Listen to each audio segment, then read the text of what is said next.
with other intersections. Along the way.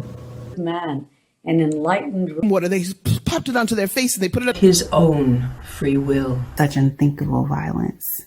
Didn't really address that much. So one day, and August comes to mind. but we can hope. Khuấy nắng vào nồi cơm đang. Same semester I failed my college. Have lost. With his dingy vocabulary. Beautiful when reflected in it. Specialized classes. He'd been involved with various older women. But this day, and he'd give my grandma Broken up. Who grew in numbers by the day. It's been 2 months. Taste this time, she swears. Broken or sound. As the lawlessness of the... I was 4 years old. My grandson, who adores and lived it until I was 12 years old. Our training course the previous winter. Sketching and making.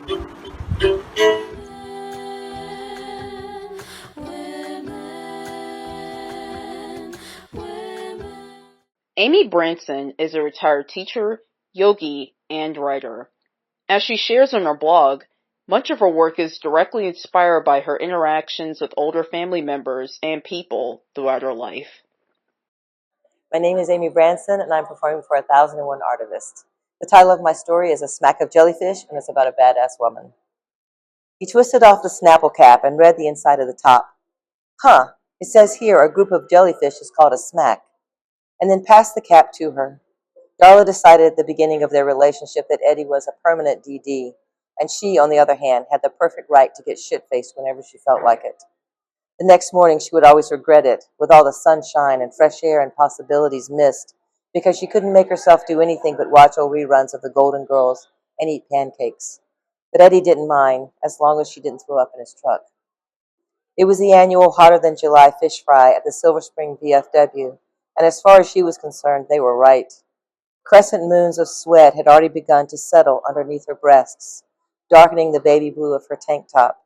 She'd worn too much makeup. Every time she wiped the perspiration from her forehead, the napkin was tinged tan. "Turn up the AC," she yelled, and some people clapped. It was always a friendly crowd at the VFW, not too big, and all set to hear some good old blues, the kind that makes your hips sway in your seat. She bent forward and leaned on Eddie's knee in a teasing kind of way. "You think the bands are going to be as hot as we are tonight?" "Reckon so, don't see why not." Eddie wasn't much of a talker. He'd done 2 tours in Nam and had flashbacks, mean as a motherfucker sometimes, but then most other times he was just easygoing Eddie. They hung out every other weekend. She was divorced, again. His wife had left him, again, and was likely as not to come back since she had found the Lord. Eddie was as lost as they come. She liked that they weren't tied at the hip. She could do her thing and he could do his. No nagging and bragging, just some good times on the weekends. That was all either of them needed at this stage of the game. "I hope you came to dance, because I'm ready to cut the rug." She laughed at her own audaciousness until a coughing jag shut her up. Damn cigarettes. "You better find someone besides me to dance with. This weekend at the shop tore me up." He opened his closed fists and turned them over to show her beat-up knuckles, raw and oil-stained. "I ain't asking you to walk on your hands, just shake your booty." She stood up and turned around and gave her ass a shimmy. "We're going to tear it up, just you watch." And she laughed again, her whole body wheezing and shaking. It was that funny. The drinks at the VFW were not but a couple of dollars apiece, way cheaper than any bar in town. She guessed it was because vets were mostly drunks and down on their luck. You had to calm down the past somehow. Might as well do it with liquor instead of a gun. She was a vodka tonic girl, but would take a vodka cranberry in a pinch. She hated Democrats, Obama, and damn gays in that order. Eddie was less convinced of his own opinions, but would listen to hers now and then when she got on a roll. He liked to remind her that a black man saved his life in Vietnam, but she said that was just luck. Her answer to most disagreements was, "I listen to Rush Limbaugh," which usually shut him up.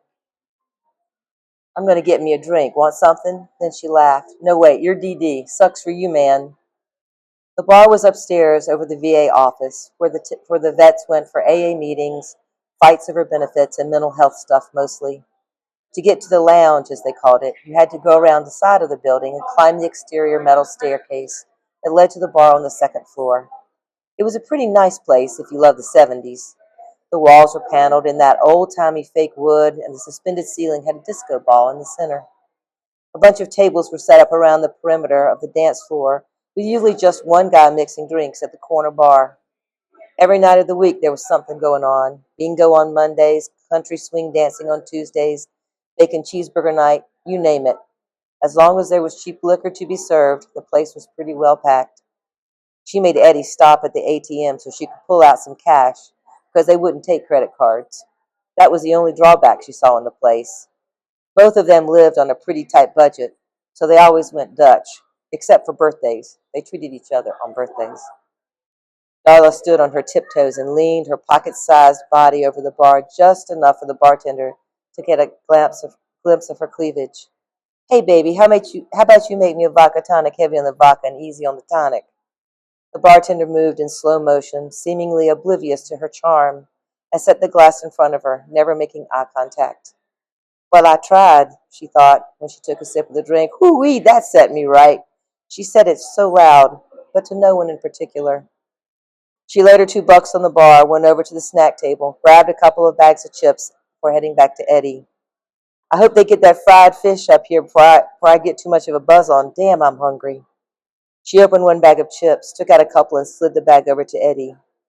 He took a few and laughed in his quiet way to her. A local soul food restaurant was catering the event, just a basic fish fry and the usual sides, some coleslaw and french fries and hush puppies. They'd set up the fryers outside to keep the heat down, and were supposed to be bringing up a buffet before the music started. When the aluminum trays appeared, she scrambled to be first in line. "Damn, doll, I guess you are hungry." Eddie liked to tease her about her appetite. "Well, somebody's got to be first, so it might as well be me." She patted her flat belly. She had the good fortune of being skinny as a rail no matter how much she ate, and she could put away some food. Her mama was the exact same way, except when she got old, she got thick around the middle, which made her little legs look like bird stalks. Darla figured she'd be out the same way, but by that time it wouldn't matter. She'd be done with men, or men would be done with her, whichever came first. Some of the band had come onto the stage, grabbing their guitars to tune, the harmonica player puffing little riffs in the hot mic. She loved the way it made her feel inside, the low growl of the bass guitar moving in her belly and that taut snap and sting of the drums. Music set something smoldering down deep inside of her. She was like a little kid hearing the parade coming around the corner, all jumpy and fidgety. Couldn't sit still. Nope, there was nothing she liked better than a buzz on and a blues band. And Eddie better dance with her, no matter how much she said go on with other guys. When other guys asked her on the dance floor, she knew if she danced too much with other men, she would pay for it later. The silent treatment. She loaded up her plate and slid a second one beneath it for Eddie. He didn't want to pay the $11.99 for the buffet, so she promised to sneak him some food from hers. Just a little extra on her plate don't do no harm. He was a goddamn veteran after all. They should eat for free. "Here you go." She slid some hot fish and fries off her plate onto his, turning her chair so that she blocked the sight line between Eddie and the buffet table. "Now don't be making a scene out of it. Not like that any of them would have cared. They got paid no matter what. Want some hot sauce?" She started dousing the Texas Pete on his fish before he had a chance to answer. "Whoa, whoa!" He batted her hand away with the back of his hand like she was a fly. "I'm good. All you got to say is no thank you." He winked at her and rubbed the grease off his fingertips with the napkin she brought him. They'd met at an AA meeting, court appointed, his for drunk and disorderly and hers for a DUI. She hadn't gone up but to the convenience mart for a pack of smokes when the cop pulled her over. She was just over the limit, too. He should have let her go. After a few meetings, they both realized no more drinking in AA really meant no more drinking. So they made the obligatory visits and decided on their own just to slow down. And they had slowed down. Eddie gave up the hard stuff, and she only drank on weekends, unless there was some kind of special event on a weeknight. They felt better about themselves for easing up, and to tell the truth, they were just getting too damn old. When they were young, they could party all night, but now they had to stop at midnight, go to bed, get some rest. and the next morning was always hell. As soon as the band rolled into some Stevie Ray Vaughan, she was up and pulling Eddie onto the dance floor. He did the old man shuffle while she danced around him like a hula girl on a dashboard. She wasn't built curvy, but she had the moves. Soon as this first song was over, Eddie started to the table, but she pulled him back. Come on, baby. It was a slow song. And she wrapped her arms around his neck and smiled up at him. And I like the way you look smile that made him happy to be with her, she could tell.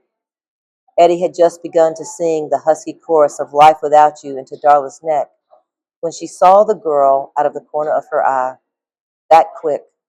She was standing back by the bar, hands in her jean pockets, skinny as a rail, beside a tall guy, older than her with gray hair. In that one look, Darla took in her clean white blouse and thin leather belt, all cool as a cucumber, and knew in a flash that that girl had never sweated a day in her life. She was all smiles, an outsider soaking in the charm of the VFW, definitely not a regular. Eddie continued to guide Darla's hips in his slow, clockwise shuffle, and the girl moved out of sight. But when they came back around again, there she was, standing at the bar. Eddie, we gotta go. What? He spoke low in her ear. You feeling okay? He could be kind when push came to shove. Yeah, my daughter's here. Your what? My daughter, okay, let's go. He pulled away from her, and their rhythmic swaying turned stilted and stiff. You never told me you had a daughter. Yeah, well, I never told you a lot of stuff. That don't mean it's not true. Aren't you going to go speak to her? He began to scan the crowd for a familiar face, someone who looked like Darla. She don't know who I am. Let's get out of here. Darla grabbed her purse and a pack of Winstons off the table, the fish and fries now cold and greasy on their paper plates, and made for the door like a mad bandit. Eddie followed her. Once they got in the truck, Darla rolled down the window and lit a cigarette. What are you waiting for? Let's go. Don't you want to talk about it? I mean, did you have a falling out or something? No, I ain't never talked to her. Well, you raised her, right? No. Did you leave her with your family to raise? No. Her daddy? Darla shook her head. Well, how then? She's my fucking kid, all right, okay? Everybody knows their kid, whether they raised him or not. She flipped the cigarette into the curb. I said, let's get the hell out of here. The ride back to his place was quiet. Darla thought about how pretty the girl had looked. She could tell from the way she was dressed that she was smart and had plenty of money. She wondered if the man with her was her husband, but she didn't think so. You can tell married people. Even though she had yelled at Eddie about knowing her own daughter, it had surprised her how quick she knew. Like the instant she saw her, kind of spooky. Inside Eddie's trailer, he offered her another drink. No thanks, it's been a hell of a night. I'm going to bed. She wanted to be left alone. He got it because all he said was good night before heading down the dark hallway to his room. She took a blanket from the hall closet and stretched out on the sofa. She turned on the TV to occupy her mind, flipping through the channels, watching each incongruous scene flash like still photographs in the darkness of the trailer's living room. It was no use. She didn't have the energy to watch nothing. She had to admit the girl looked good, like her, not only not so tired, classy, probably didn't smoke cigarettes so much. Why, of all places, was she at the VFW, slumming? Isn't that what they called it? Darla closed her eyes and squeezed that tight, impatient for sleep to come. She wanted to clean out the ashtray of the day and start tomorrow fresh. She let her mind think back to the start of the night. A smack of jellyfish. She laughed a little. The only smack she knew was the backside of her mama's hand against her cheek when she was a smartass, which was pretty often because somehow she couldn't help it. Jellyfish. As she fell towards sleep, her thoughts became softer, flatter. She floated in the in-between of dream and conscious sleep, a wave cresting and breaking high. In the glassy water of the wave's wall at a peak, beautiful orbs of something solid but translucent, and long tendrils like Rapunzel's hair reaching all the way down to the base of the wave. She was sitting in the sand, knees up to her chin, staring at the ocean. Can we go in, Mama? I'm hot. Well, they said not to, but it's our vacation, ain't it? Her mother put a cigarette butt out in the sand beside her. Just don't go far and stay away from those jellyfish, she yelled as Darla walked towards the water's edge. Darla, look at me when I'm talking to you. She saw the child version of herself turn around as her mother mouthed, "They are Portuguese man-o'-wars." Like a 6-year-old is supposed to know what that means. The water felt cool and tingly on her feet.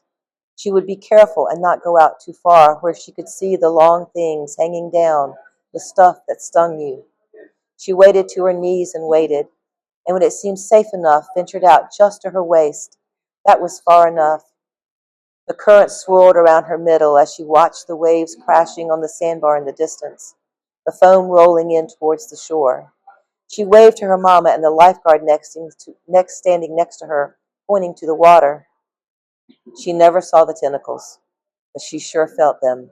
It was like fire. She screamed and pedaled her legs in a gallop, desperate to get out of the water. And by the time she got close to the shore, her mother was coming in after her. "What's wrong now?" she asked, pulling her daughter out of the surf by her arm. Darla couldn't speak. Her legs were shaking from the pain, and all she could do was gulp air and point. Rich red whelps twirled around her skinny legs. The lifeguard bent down to look at the painful stripes and offered her first aid. "Never mind, she's fine," the mother said to him. Once the guard was out of earshot, her mother hissed, "What the hell did you do? I swear you are nothing but trouble." Darla's legs had begun to swell, and weak, watery blood trickled down her wet shins to the sand. "Now we have to go home. Are you happy?" Her mother picked up their blanket and turned back to the Carousel Hotel, where Darla's father was inside the dark, air-conditioned room, sleeping off the night before. Darla stood paralyzed, her scrawny arms held away from her body, and cried for her mother to wait for her. When she turned around, Darla hushed at the rage in her mother's face as she pushed her way through the crowd of other mothers who had gathered around little Darla, offering their advice: meat tenderizer, someone to pee on her legs. "If I need your advice, I'll ask for it," she spat at the hovering crowd, jerking her daughter towards the pier. The black asphalt was hot on Darla's feet. In their hurry to get off the beach, the flip-flops had been left behind. She could no longer contain the littleness inside of her, the fiveness, the want and need to be held, for things to be made right. To ride the hurricane and lick ice cream from a cone, from dumpsters, walk on the pier to see the fishermen catch something big, for her daddy to get out of bed, and for her mama to let the lifeguard tend her wounds. Let the woman pour on some meat tenderizer, for some little boy about her age to pee on her stinging, bloody whelps. For the jellyfish to have left her alone and let her swim on her only day at the beach, her only day to be a family, her only day to wake up and be hopeful of what was to come. So she began to scream from the pain of her stung legs and the blisters forming on the bottoms of her tender feet, and everything else her child mind could not put into words. Her mother stopped in the middle of the road, looked down at her little girl, and gritted her teeth. "Cry one more time and I will smack you in the face, right?" She pointed her finger at the hot pavement and Darla's dancing feet, her voice a deep, slow growl, "Here." As she drifted off into that gracious sleep that leaves all memory behind, Darla was sure that the little girl, her daughter, had had a better time than she had had, and put in her mind an image of a little body taking the waves against her round belly, turning her head away from the ocean spray, her eyes squinted shut tight, and her mouth in an open O of surprise and delight. And Darla on the beach, cigarette in hand, shouting, "Tear it up, girl. That's right, you tear that son of a bitch up." All the world around her standing quite still, watching such a fierce and beautiful child leap into the waves, amazed at a mother's luck.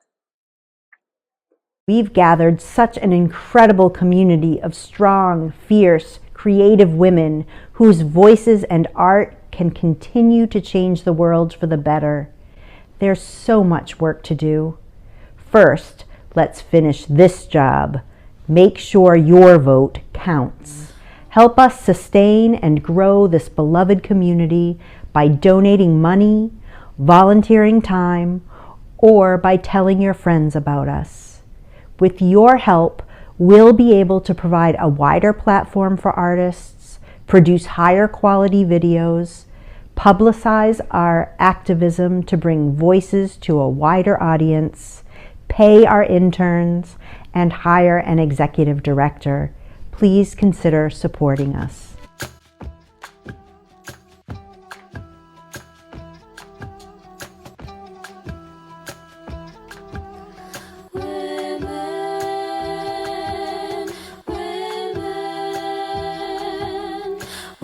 The story of our world every day. Listen and your heart may open up.